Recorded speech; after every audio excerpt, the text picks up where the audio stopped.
Kita yang ingin kita sampaikan buat yang nonton video ini atau yang tidak, silakan di-share. Jadi mungkin bukan sibuk mencari kursi roda, tetapi langsung dirangkul, dibawa, dimasukkan ke dalam bis. Dan ketika kita tanya, pernahkah Bapak melakukan hal ini kepada orang tuanya? Jawabannya adalah yang sangat mengejutkan dan beliau sendiri sangat. Assalamualaikum warahmatullahi wabarakatuh. Apa kabar teman-temanku semuanya? Semoga sehat dan selalu dalam lindungan Allah. Oke teman-teman, di vlog kali ini saya mau ngobrol santai dengan Ustadz Sofi Awi, dan di sini itu saya pertama kali bertemu dengan beliau. Assalamualaikum. Waalaikumsalam warahmatullahi wabarakatuh. Ini kita baru pertama ketemu, tapi Ana sudah sering nama-nama antum itu sudah kita dengar sebelumnya, cuma ya Allah masih menderakkan kita berjumpa sekarang ini. Semoga pertemuan kita dengan para teman-teman yang lain juga hadir di sini membawa berkah lah buat kita semua. Gimana kabar? Sehat ya? Alhamdulillah sehat. Dan kebetulan sebenarnya saya suka sih menonton kegiatannya beliau ya. Cuman kita tidak bertemu aja. Dan alhamdulillah sekarang sudah ditakdirkan untuk jumpa dengan Mas Sofi sendiri atau Ustadz Sofi Awi. Mas Sofi aja. Atau dengan Ustadz Kalau Sofi. Ustadz itu kayak beban bagi saya itu. Tanggung jawabnya besar kayak. Karena memang kenyataannya yang saya lihat di vlognya memang Ustadz. Nah, seperti itu. Nah, seperti intinya membimbing travel atau jemaah umroh, dan juga ada di bidang haji juga. Ya, dan alhamdulillah tahun ini saya sebagai petugas haji, dan alhamdulillah juga kita baru saja selesai ini sebagai petugas haji, dan alhamdulillah kita dapat hadir di acara undangan yang kita laksanakan pada kesempatan kali ini. Mbak sendiri gimana haji kemarin? Alhamdulillah saya itu semenjak ada di Saudi Arabia cuma satu kali teman-teman bisa haji, iya.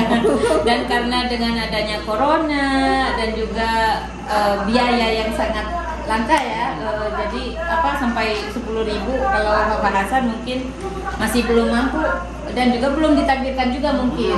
Betul. Jadi untuk haji itu bukan siapa yang mampu, tetapi orang yang memang Allah pilih. Iya betul. Oke. Ini kok bisa jadi saya wawancaranya?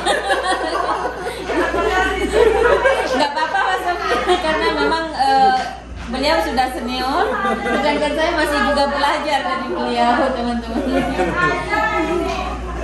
Apa ini jadi hilang dia? Iya masalah haji. Oke. Apa ya masalah haji? Mungkin lebih ke ini aja, mungkin yang ingin kita bicarakan pengalaman saya sebagai petugas haji. Ya alhamdulillah tugas haji di tahun ini memberi kemudahan, kelancaran, dan saya sendiri sebagai petugas haji di tahun 2022 ini merasa sangat nyaman, tugas lebih baik, dan juga benar-benar ya merasa lebih puas ya melayani jamaah, karena jamaah dikurangi, tugas juga dikurangi, tapi mungkin pengurangannya tugas ini nggak begitu banyak, sehingga benar-benar sesuai dengan tugasnya masing-masing. Nah dulu ini Mbak ya, kalau kita sebagai petugas akomodasi juga harus menjaga konsumsi, mendistribusikan konsumsi untuk jemaah. Nah tapi kali ini yang bagian akomodasi yang ngurus hotel itu ada, kemudian urusan yang untuk bagian makan itu juga ada. Yang untuk catering. Untuk catering ya, dan kebetulan saya sebagai petugas catering. Masya Allah, tabarakallah. Iya, dan jadi sekarang ini saya sebagai pengawas catering ya, karena yang ditugaskan mengecek makan, kemudian mencicipi. Nah selesai haji saya malah menjadi naik badan tambah lagi ini. Ya, itu ada hikmahnya juga ya, ada apa namanya itu? Bagi saya ini bukan ini ya, bukan hikmah. Ya semoga saja ada hikmahnya ya. Tapi rasanya karena dari sebelumnya saya kan ini dari udah berat berapa kilo diturunkan, dan sekarang ini naik lagi sudah. Masya Allah, tabarakallah. Karena apa? Berarti tambah rezeki. Ya semoga saja. Nah makanya yang kita sampaikan, kita sebagai petugas haji merasa puas, nyaman, senang melayani para jemaah haji.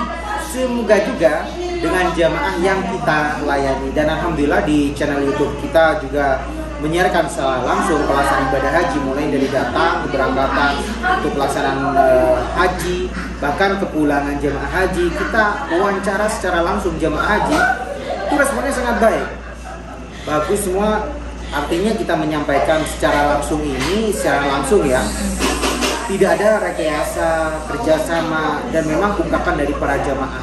Nah, kalau saja mereka, karena kita sudah yakin jamaah ini akan merasa puas, makanya saya dari situ tidak khawatir dengan kita menyiarkan langsung ada respon yang kurang baik. Karena saya sendiri ngerasa nyaman sebagai petugas, insya Allah jemaah pun juga merasa demikian. Dan ini kan Mas Sofi, intinya jadi petugas haji itu khusus yang dari Indonesia atau dari lokal? Oh, saya sendiri di sini sih. Oh, untuk yang di Saudi Arabia. Ya. Karena kan sebenarnya yang mempunyai acara kan dari negara kita Indonesia. Nah, kita sendiri yang berada di Arab Saudi, karena dari negara kita Indonesia terbatas mengenai masalah bahasa. Nah, direkrutlah petugas haji di Arab Saudi, daftar melalui online, kemudian tes wawancara, tes tulis, kemudian ada orientasi. Meskipun kita sudah sebelum-sebelumnya juga sama ya sebagai petugas haji, tapi tetap itu prosedur yang memang harus kita laksanakan, kita lakukan untuk sebagai tugas PPIH Arab Saudi. Jadi itu persyaratan yang tadi daftar lewat online itu untuk yang mukimin di Arab Saudi atau yang di Indonesia? Kalau di Indonesia sistemnya saya nggak tahu bagaimana ya, tapi kalau untuk di Arab Saudi ya seperti itu, harus daftar melalui online terlebih dahulu, dokumen juga. Kalau sudah memenuhi persyaratan baru akan melaksanakan tes tertulis, setelah itu wawancara, dan baru akan ditentukan diterima dan tidaknya. Setelah selesai bukan langsung bisa kerja, tapi ya masih ada tahapan berikutnya, yaitu harus melalui apa namanya, aduh lupa saya. Melalui online. Ini orientasi. Jadi setelah lulus bukan langsung selesai, tapi masih ada orientasi terlebih dahulu. Ini apa namanya, pengalaman tata cara kerja kita, tugas kita apa, bagaimana, dan seterusnya. Oh, itu di bagian untuk petugas haji. Petugas haji. Dan ini karena setiap haji sebelum adanya corona, haji kan tidak sesulit yang sekarang. Jadi yang untuk jemaah haji yang sekarang itu gimana cara mengatasi intinya? Nah, sebenarnya tugas kita setelah pelaksanaan ibadah, setelah COVID ini ya, bisa dikatakan setelah pending 2 tahun, karena ada batasan usia yang lebih ringan. Lebih ringan, tadi kita di awal sampaikan, jemaah dikurangi, petugas dikurangi, tetapi pengurangan petugas mungkin tidak terlalu banyak. Itu yang pertama. Kemudian sekarang ini jemaah hajinya juga terbatas, masih ada batasan usia kan, tidak boleh dari 65. Nah, kalau dulunya jemaah haji dari negara kita itu lebih banyak yang usianya atas 60. Jadi sekarang 60, apa 70 kayak gitu. Apa ke atas 60, kalau paling bawah berapa? Paling muda? 17 kalau nggak salah. Oh, jadi anak kecil juga Bisa, belasan ribu, 17 kalau nggak salah. dari 17 sampai ke 60. 65. Jadi ya bahwa untuk pelaksanaan ibadah haji sekarang ini ya sangat sedikit keluhan jemaah, mungkin butuh bantuan di tengah jalan atau salin dan lain sebagainya. Itu alhamdulillah tidak ada. Jadi ya, menurut pengalaman saya pribadi lebih nyaman lah tugas haji di tahun 2022 dari tahun-tahun sebelumnya, karena ada pembatasan usia. Tapi batasan usia ini semoga segera dihapus sehingga semua para jemaah dari negara kita Indonesia bisa berangkat lah. Kasihan kalau dibatasi, udah berapa banyak jemaah yang sudah menunggu. Iya, betul sekali. Dan saya lihat sekarang itu apalagi dari selain pembayarannya yang sangat mahal, tapi di situ juga ada pelayanan yang sangat bagus sekali ya. Ada peningkatan, bahkan tahun sebelumnya makan itu hanya 2 kali. Pagi itu nggak dapat, jadi hanya siang malam. Pagi ini dulunya dikasih snack 7 days, kemudian apa ya, ini maksudnya dikasih pada malam harinya, paginya itu nggak dapat. Tapi kali ini Masya Allah pagi dapat makanan nasi, siang makan nasi, malam nasi. Cuman kata orang sini kalau makan nasi pagi hari itu ditertawakan. Nah, karena memang udah ada orang Indonesia pagi hari jam subuh udah nasi. Jadi kalau orang Arab melihat orang kita makan Indonesia kaget, nasi terus yang dimakan katanya. Sedangkan kalau orang sini itu dari pagi itu yang dilihat cuma kayak apa, keju sama roti. Keju, roti, full tamis kayak gitu. Bahkan kalau saya ya sebelum tugas haji, sarapan itu bisa dikatakan nggak pernah lah ya, saking jarang ya, mungkin 1 kali 2 kali. Nah sekarang ini karena sebagai petugas haji harus ngeliat, nyicipin, ya udah makanya naik badannya tambah. Alhamdulillah. Cepet banget ya. Termasuk rezeki, cuman udah langsung masuk gitu. Dan alhamdulillah tapi sehat. Semoga tetap sehat saja sih harapan kita. Iya betul. Yang penting terutama itu kesehatan kita lah. Benar. Kalau badan kita sehat, jadi kita bisa mencari rezeki dengan lebih semangat juga. Meskipun apapun keadaannya, meskipun kurus atau gemuk, ya kalau kita tetap sehat ya alhamdulillah, insya Allah lebih tetap semangat kita untuk mencari rezeki. Betul banget. Ini untuk insya Allah untuk ke haji yang tahun 2023 tugas lagi maksudnya. Insya Allah sih, kalau tapi kita lihat nanti perkembangan setelah mendekati haji, karena di tahun 2019 itu saya kan tugas.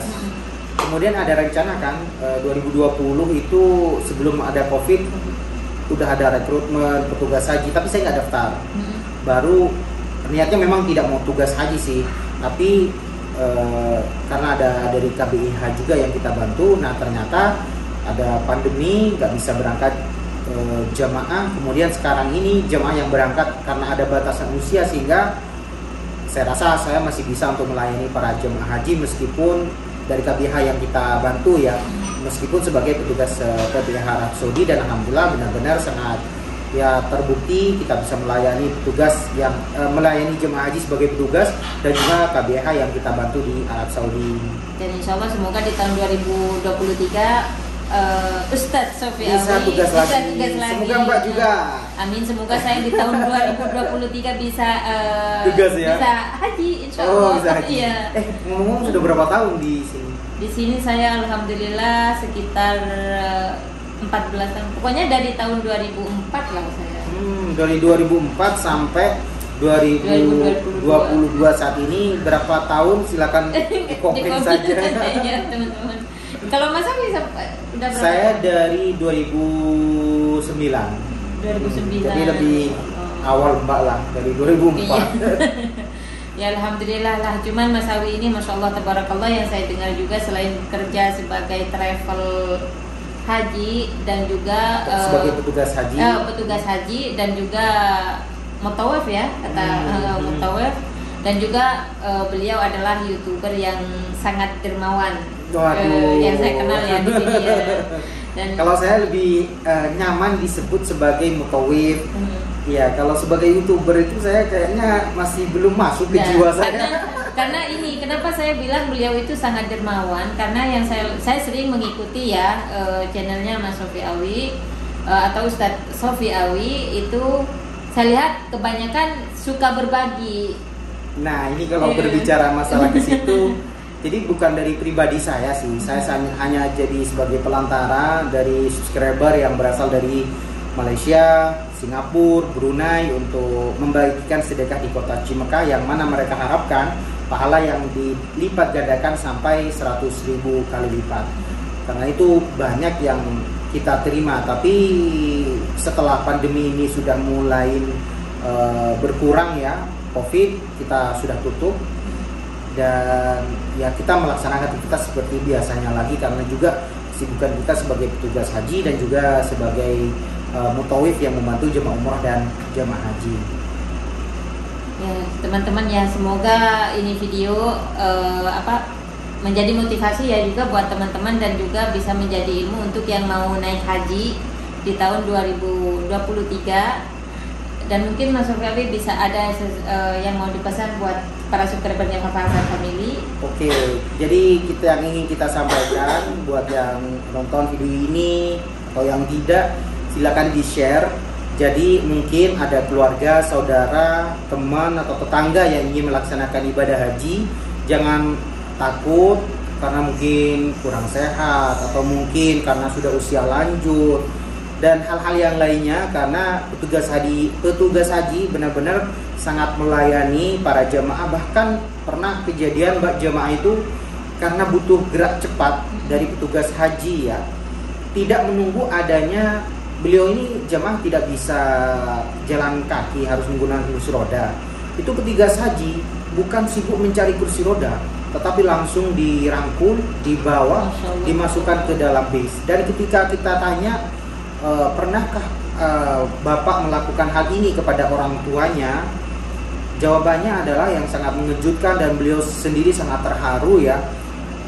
Saya menganggap mereka seperti orang tua saya sendiri. Dan di saat itu beliau juga menangis, saya juga gemetar, terharu juga lah. Bagaimana para petugas ini melayani para jemaah haji, yaitu tadi seperti keluarga, seperti orang tua sendiri. Itu yang mungkin dapat kita sampaikan pada kesempatan ngobrol-ngobrol santai kita pada kali ini. Oke, terima kasih Mas Awi sudah hadir di vlognya Papa Hasan Family, dan terima kasih untuk para penontonnya Papa Hasan Family atau subscribernya Papa Hasan Family. Dan jangan lupa tonton terus channel kita biar kita lebih semangat lagi. Dan apabila ada kata yang salah, Papa Hasan minta maaf. Dan jangan lupa dukung juga yang belum subscribe ke channelnya Mas Ustadz Sofi Awi, bisa mampir ke channelnya. Mas aja, jangan Mas aja, Mas Sofi Awi. Oke. Teman-teman, pada saya itu cuma junior ya. Kalau subscribernya beliau udah tinggi banget. Masya Allah, tabarakallah. Sama meski kita juga masih dalam tahap belajar lah. Ya mungkin kalau Ustaz Sufiawi jadi udah Masya Allah, tabarakallah lah menurut saya. Udah good gitu. Oke teman-teman, dari istilah mana ini? Dari Jeddah lah. Dari Jeddah lah. Kita mengucapkan Assalamualaikum warahmatullahi wabarakatuh.